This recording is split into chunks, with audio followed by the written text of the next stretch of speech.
오늘은 우리 교단에서 정해 지키는 이단 경계 주일입니다. 우리가 사는 이 고양시에도 이단을 아주 가깝게 접할 수가 있습니다.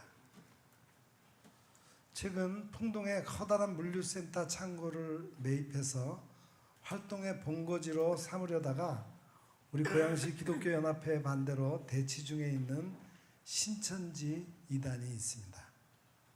교주가 이만희죠. 그 신천지는 무료 성경 신학원이라고 그래가지고 무료로 성경을 가르친다고 해서 사람들을 모으고 있고, 또 비유풀이라 그래가지고 계시록에 있는 여러 성경을 비유로 이렇게 풀어서 성경의 진리를 가르친다고 그렇게 얘기하고 있습니다. 또 곳곳에 하나님의 교회라는 것이 세워져 있습니다. 교회는 다 하나님의 교회죠. 다른 교회가 없는데 하나님의 교회라고 이름을 붙여가지고 교회 건물을 세우고 십자가를 떼고 이상한 상징물을 이렇게 세워놓는 그런 곳이 있습니다. 그것은 안상홍 증인회입니다. 안상홍이 교주였는데 안상홍이 죽지 않고 영원히 산다 그랬더니 죽었어요. 그래서 그 부인 장길자를 세워가지고 교주로 하고 있는 증인회가 있습니다. 거기는 어머니 하나님을 아느냐, 하나님 아버지만 있는 게 아니라 어머니 하나님이 있다, 이렇게 해서 사람들에게 접근해가지고 교인들을 미혹하고 있습니다. 또 애니골 안쪽에 들어가면은 깊은 소식 교회가 있는데 그것은 박옥수 계열의 구원파 이단입니다. 오늘은 구원파 이단에 대해서만 자세히 살펴보겠습니다. 박옥수 씨와 그가 중심이 되는 깊은 소식 선교회는 신구원파로 불리는데 비교적 역사가 깊은 권신창 계열의 구원파라고 할 때 역사가 짧다고 해서 그런 이름이 붙여졌습니다. 박옥수 씨는 권신찬과 딕욕이라고 하는 선교사로부터 영향을 받은 것으로 알려져 있어요. 원래 예수교 복음 침례회라는 이름으로 활동하다가 지금은 주로 깊은 소식 선교회 및 IYF라는 이름으로 활동하고 있습니다. 이들은 굿 뉴스코 해외 봉사단, 그라시아 합창단 등 다양한 문화적 접근을 통해 포교 활동을 하고 있는데 연말 연시에 가면은 대규모의 콘서트를 열어서 기존의 성도들을 초청하기도 합니다. 제 사무실로 매해 초청장이 오곤 합니다. 박옥수파나 권신찬파나 이요한파는 모두 구원파에 속하는데 그 주장하는 바가 대동소이하다고 할 수 있어요. 그들은 모두 구원 문제에 집중적인 관심을 기울이므로 구원파라는 이름이 붙여졌습니다. 구원파 중에서 박옥수 씨는 비교적 지성적인 사람으로 설교에 있어서는 상당한 설득력을 가지고 있어서 따르는 사람이 적지 않습니다. 그래서 그는 매해 커다란 체육관을 빌려서 성경 세미나를 열기도 합니다. 그는 죄사함과 거듭남의 비밀이라고 하는 책과 또 다른 저서들, 강연들을 통해서 자기의 신학을 전파하고 있는데 이 책들의 내용은 일반 성도들로서는 그 이단성을 발견하기가 쉽지 않은 상당히 성경적인 이론을 가지고 있습니다. 그런 면에서 박옥수파는 이단 중에서는 비교적 지성적인 이단에 속한다고 할 수 있어요. 박옥수 씨가 주장하는 바는 상당 부분 성경적 근거와 타당성을 가지고 있습니다. 그는 터무니없는 주장을 하는 사람은 아닌 듯합니다. 나름대로 성경 연구를 열심히 하였고 구원론, 특히 칭의론을 매우 쉽게 잘 가르치는 장점도 가지고 있는 사람입니다. 그런 점에서는 교회 목회자들도 도전을 받을 만합니다. 현대 교회가 설교나 교리 공부 시간을 통해 구원의 진리를 가르치는 데 있어서 소극적인 데 비해 박옥수파는 구원을 집중적으로 가르쳐서 구원의 진리에 관한 한 교인들로 하여금 일가견을 갖추도록 도와주고 있습니다. 그런 면은 매우 좋은 면이라 아니할 수 없습니다. 그러나 그의 가르침이 성경적인 데도 있지만 확실히 비성경적인 면이 동시에 있고 그 비성경적인 면은 구원교리 및 신앙생활 전반에 현저한 낭패를 초래하는 것이기 때문에 총회에서 그를 이단으로 규정하고 교인들로 하여금 주의하도록 촉구한 것입니다. 그러면 박옥수파의 어떤 가르침이 문제인가 살펴보겠습니다. 구원파의 첫 번째 오류는 구원에 대한 바른 가르침을 자기들만이 알고 있고 일반 교회는 모르고 있다고 주장하는 것입니다.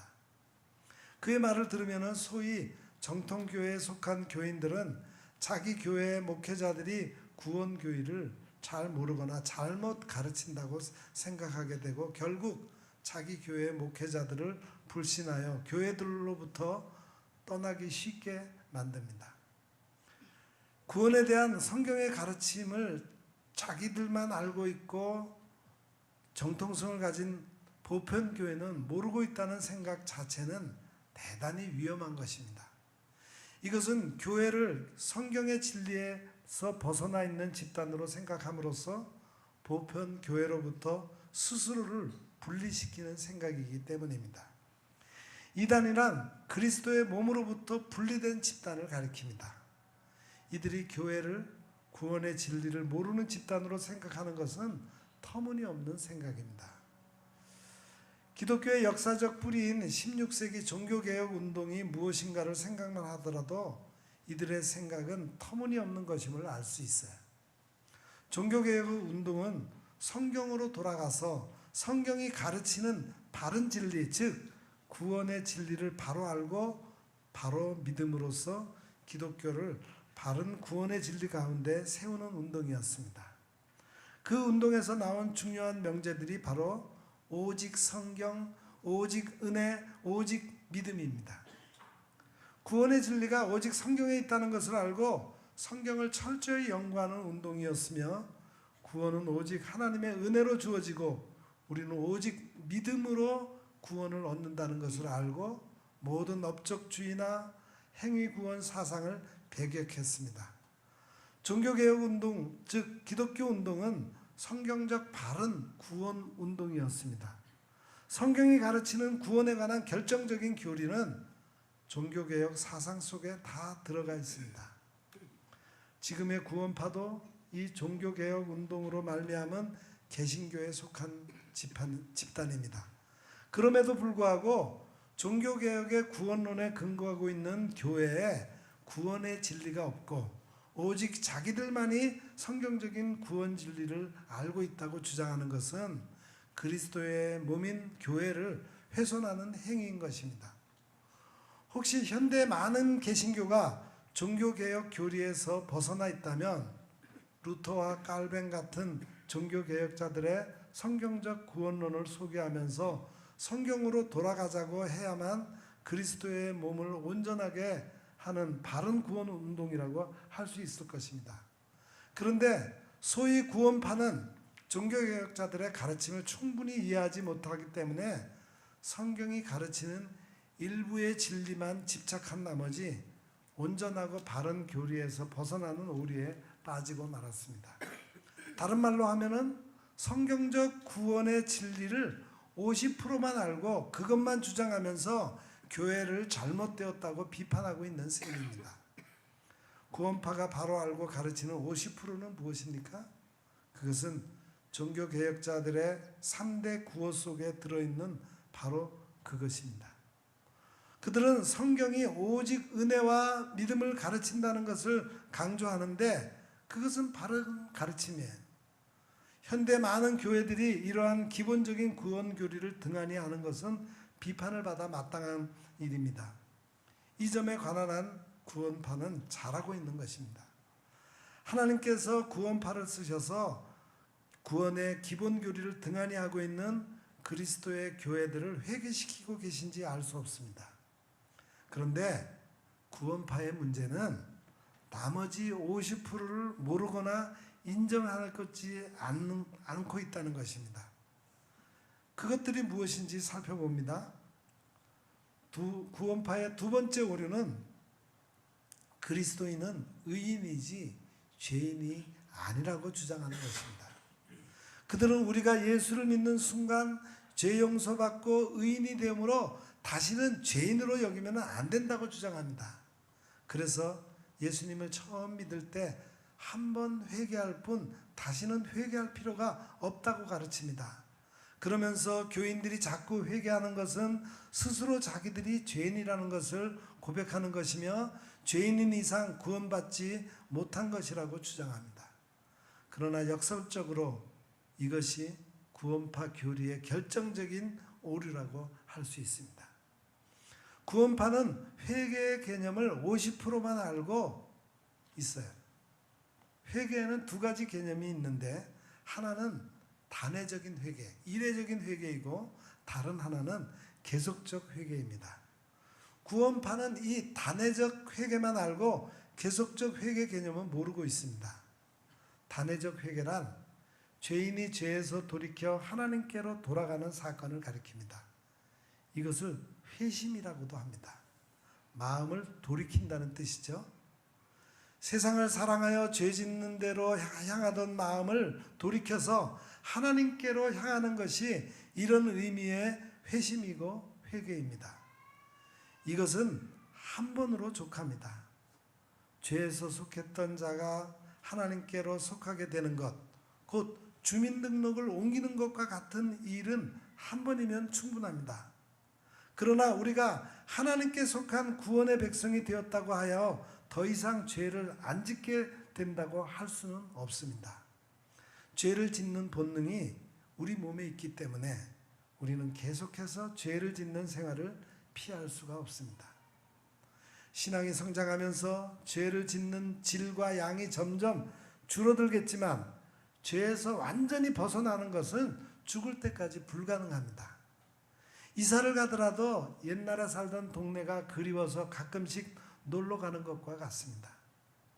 이렇게 마음에 원하지 않는 죄를 지었을 때 우리는 회개해야 합니다. 마음에 죄라는 때가 끼었으므로 회개하여 씻음을 받아야 합니다. 이런 의미에서의 회개가 있습니다. 이것을 성화를 위한 계속적 회개라고 합니다. 이런 회개는 일평생 계속되어야 합니다. 그런데 구원파는 회개를 회심으로만 이해하기 때문에 일생에 단 한 번 할 수 있을 뿐이라고 주장합니다. 사실상 그들의 회개 개념은 보편적 회개 개념과는 차이가 있습니다. 그들의 회개 개념은 구체적으로 범한 죄들을 회개하는 것이 아닙니다.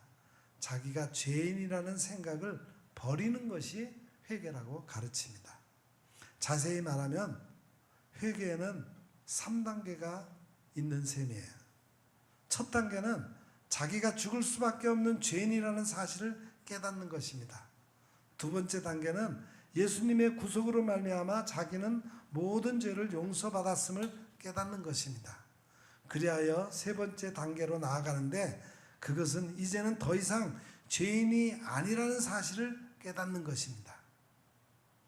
그것은 죄인이라고 생각하는 자기 생각을 버리고 의인이라고 생각하는 하나님의 생각을 받아들이는 것입니다.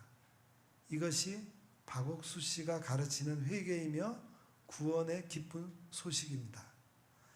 이것은 칭의론적으로는 맞는 면이 분명히 있습니다. 그러나 문제는 여기서부터예요. 박옥수 씨는 우리가 예수 그리스도를 믿음으로써 법적으로는 의인이 되었지만 실제적으로는 여전히 죄를 짓고 있는 죄인이라는 사실을 간과하고 있습니다. 법적으로 신분상으로 하나님 앞에서 용서받은 의인이라고 주장을 강조한 나머지 하나님께서 슬퍼하실 죄를 구체적으로 범하고 있다는 사실을 간과하고 있는 거예요. 날마다 구체적으로 범하고 있는 문제를 날마다 구체적으로 범죄하고 있는 문제를 어떻게 해결해야 할지에 대한 박옥수 씨의 처방은 없습니다. 그저 예수께서 단번에 모든 죄를 다 용서해 주셨으니 나에게는 죄가 없다. 나는 죄인이 아니다. 나는 의인이다. 라고 계속 주장하라고 합니다. 다시 말하면 그는 자기의 회중들에게 우리는 모든 죄를 용서받았다. 우리는 죄인이 아니다. 우리는 의인이라고 하면서 소위 기쁜 소식을 전하지만 우리가 실제로 죄를 짓고 있으니까 혹은 우리가 의롭다함을 받았지만 죄 지을 가능성이 있으니까 죄 짓지 않도록 조심해야 한다고 가르치지를 못합니다. 우리도 죄를 짓는다고는 말하지만 그것에 대한 분명한 대책을 말하지 못합니다. 우리는 더 이상 죄인이 아니고 의인이라고 주장하기 때문입니다. 그것이 그의 문제고 구원파의 오류인 것입니다.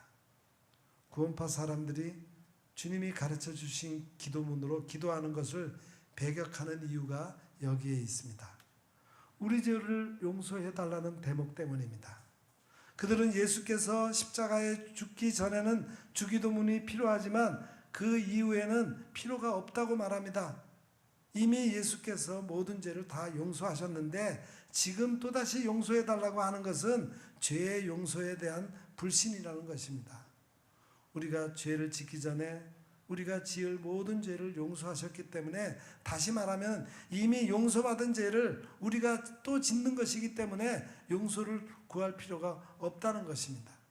그래서 그들은 죄를 짓고도 용서를 구할 마음을 가지지 않게 만듭니다. 지금 죄를 지으면서도 내 죄는 진작 다 용서되었으니까 죄인으로서의 마음, 겸손히 낮추는 마음이 필요 없다는 것입니다. 그저 나는 의인이요 라고 주장하면서 마음에서 일어나는 죄의식을 부인하면 된다는 겁니다. 얼마나 위험한 주장입니까?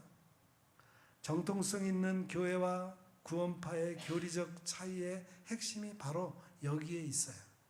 그리스도인은 자기를 용서받은 죄인, 곧 하나님으로부터 의롭다고 여김을 받지만 그러나 죄인이라고 여기는 것이 옳습니까? 아니면 그리스도인은 자기를 항상 의인으로 여기는 것이 옳습니까?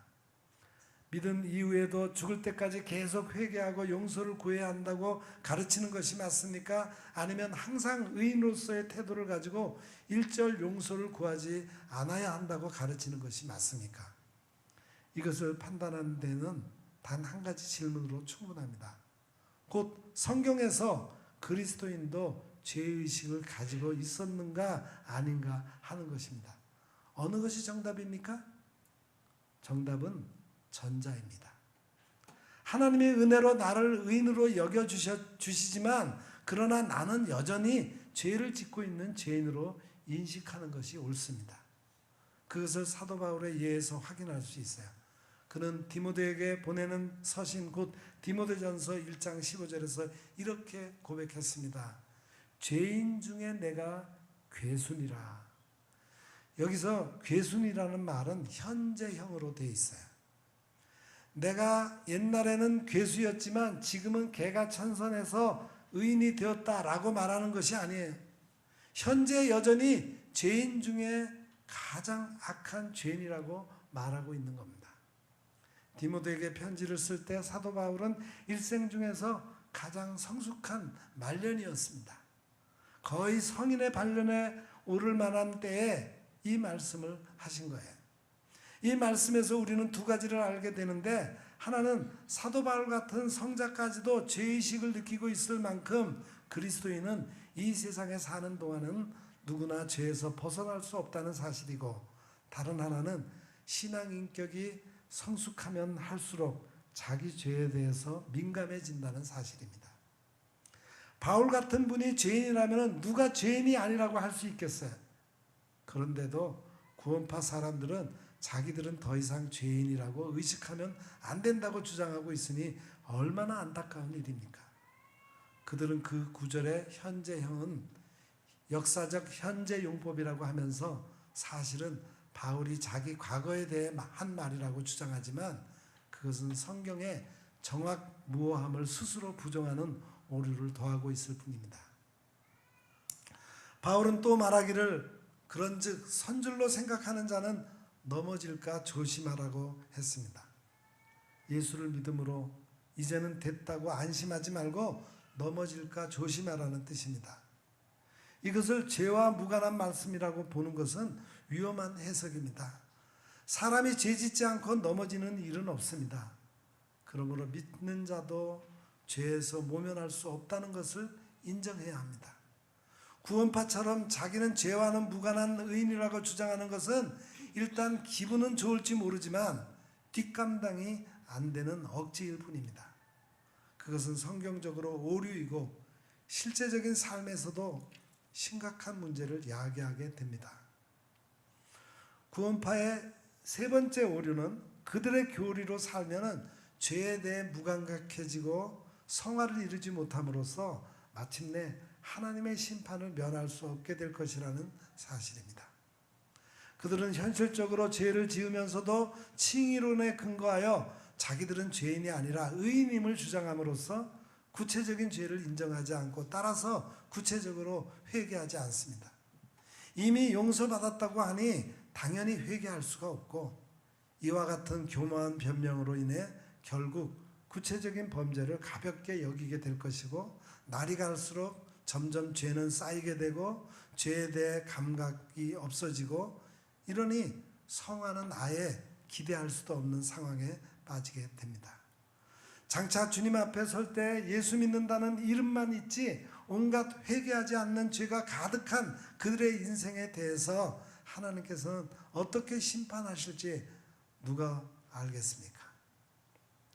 마태복음에 있는 예수님의 말씀을 직접 들어보면 좋겠습니다. 예수님은 말씀하시기를 좁은 문으로 들어가기를 힘쓰라 하셨습니다. 사람들이 다 넓은 문으로 들어가기를 원하는데 그 길은 필경 사망의 문입니다. 생명으로 인도하는 문은 좁다 하셨습니다. 곧 구원의 문은 좁은 문입니다. 구원의 길이 그렇게 쉽지 않음을 가르칩니다. 어쩌다가 은혜로 선택을 받았으니 이제는 안심이다. 나는 구원의 로또에 당첨되었다 라고 말할 수 있는 그런 상황이 아닙니다. 생명의 길, 구원의 길을 그렇게 쉽게 생각하면 안 됩니다. 구원을 너무 쉽게 생각하는 것, 그것이 우리 기독교의 문제인데 구원파는 더욱더 쉬운 것으로 가르칩니다.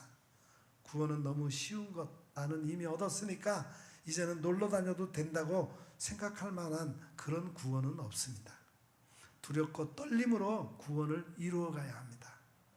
이제는 됐다 하고 방심하는 순간 넘어지게 됩니다. 좁은 문으로 들어가기를 힘쓰라고 하신 다음 예수님은 천국에 들어가기에 틀림이 없는 자라고 여김을 받는 자 중에서 몇 종류의 사람을 지목하며 그들이 천국에 들어가지 못한다고 하셨습니다. 어떤 사람들입니까? 그들은 주의 이름으로 선지자 노릇을 하고 주의 이름으로 능력도 행하고 주의 이름으로 귀신도 쫓아낸 사람들, 곧 유명한 사역자들입니다.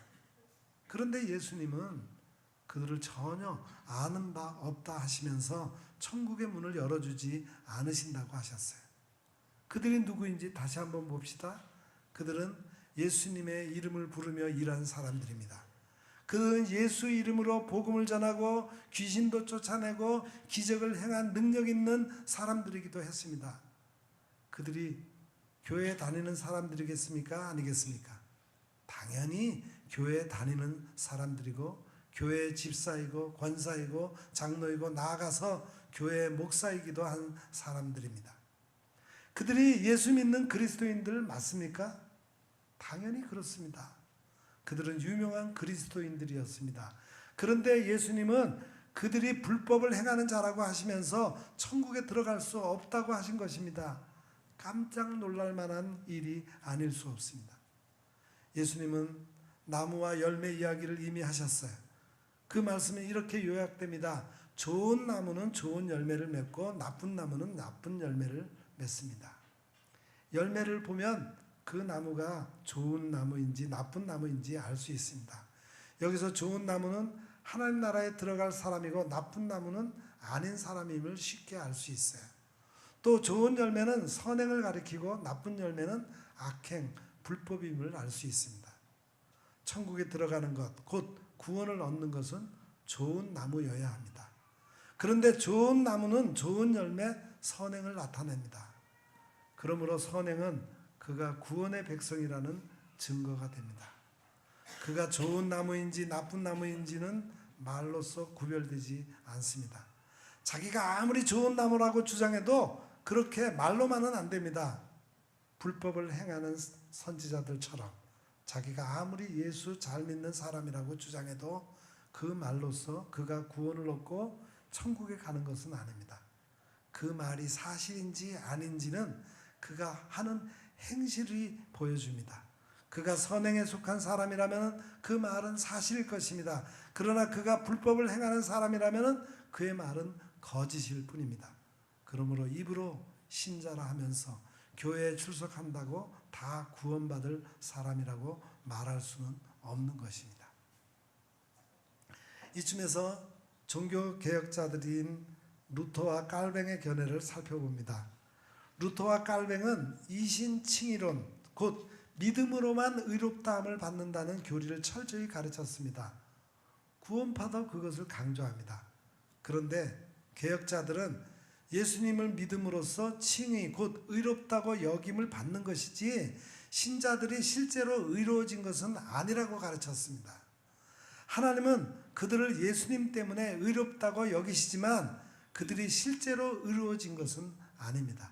실제로 의로워지는 성화는 칭의의 순간에서부터 시작해서 죽어서 영화로워질 때까지 계속 이루어 가야 할 과제로 보았습니다. 그래서 개혁자들은 이 세상에 살고 있는 그리스도인의 상태를 의롭다함을 받은 죄인이라고 표현했어요. 여기서 의롭다는 것은 형용사이지만 죄인은 명사입니다. 의롭다함을 받은 죄인이라는 말은 그리스도인이 아무리 의롭다고 여김을 받더라도 죄인은 죄인이라는 의미가 들어 있습니다. 예수를 믿어도 죄인은 죄인입니다. 다만 죄 용서받고 의롭다 여김을 받은 죄인일 뿐입니다. 바로 이 그리스도인의 상태에 대한 이해에 있어서 종교개혁자들의 인간론과 구원파의 인간론은 현저한 차이를 보이는 것입니다. 개혁자들과 정통교회는 그리스도인을 본질은 죄인이지만 예수 그리스도의 의를 덧입어 하나님으로부터 의인으로 여김을 받은 자로 봅니다. 그러므로 아직 죄인인 그리스도인은 의롭다고 하신 하나님의 은혜에 부응하기 위해 참으로 의로워져야 합니다. 그런데 구원파는 그리스도인이 더 이상 죄인이 아니고 의인이라는 주장만 강조함으로써 죄인으로서의 본질에 눈을 감고 구체적인 회개와 의로워지고자 하는 노력을 등한히 하게 되는 것입니다. 그리스도인이 더 이상 죄에 대해서 신경 쓰지 않아도 되는 존재가 된다면 얼마나 좋을까마는 사실은 그렇지 않습니다.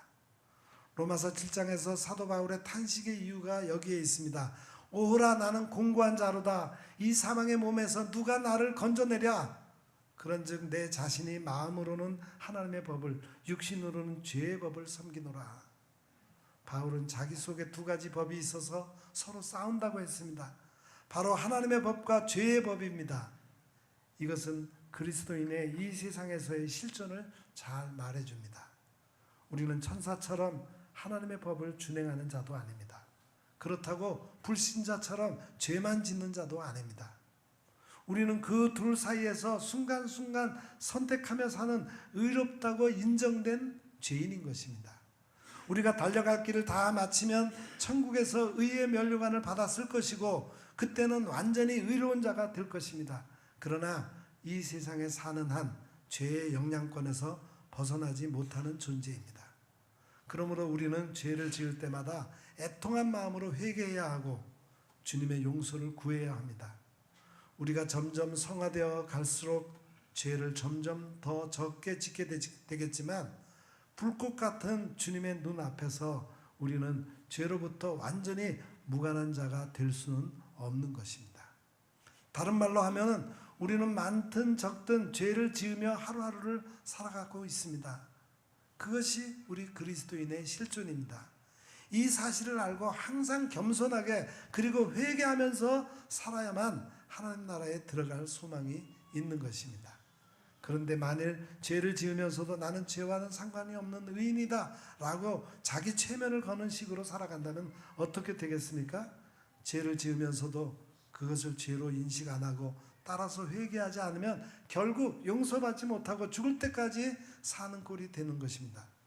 죄를 지으면서도 자기 죄를 인식하지 못하는 것, 이것은 죄에 마비된 양심의 모습입니다. 이렇게 되면 그의 삶은 점점 더 죄를 쌓아가는 삶이 될 것입니다.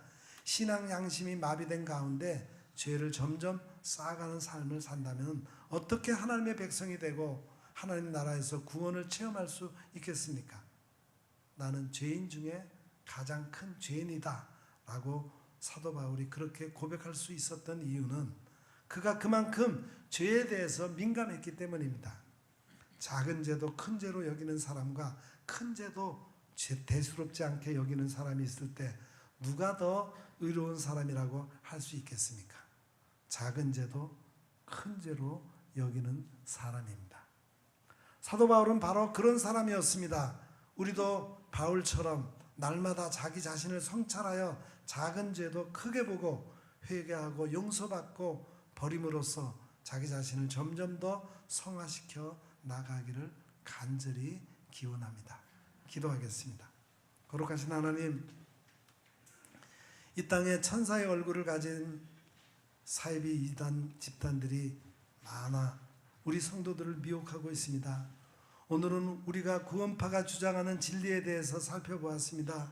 우리의 신앙이 저들의 주장대로 단회적 회개로 완성되는 것이 아니라 계속적인 회개로 성화의 과정을 거쳐 완성의 단계로 나가야 한다는 사실을 깨닫게 해주셨사오니 우리가 성경의 진리에 굳게 서서 저들을 단호히 물리치게 하옵소서. 예수님의 이름으로 간절히 기도드립니다. 아멘.